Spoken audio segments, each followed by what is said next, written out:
Welcome to the channel. Here we master tricky words and their meanings. Today we're tackling the word cash.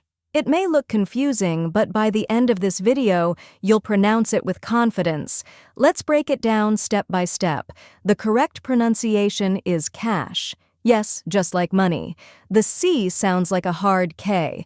The A has a short A sound like in cat.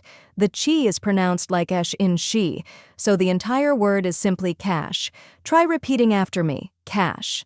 Now, a little faster, cash. And at full speed, cash. Keep practicing, and soon this word will come naturally to you. Now that you've mastered the pronunciation, let's go over the meaning.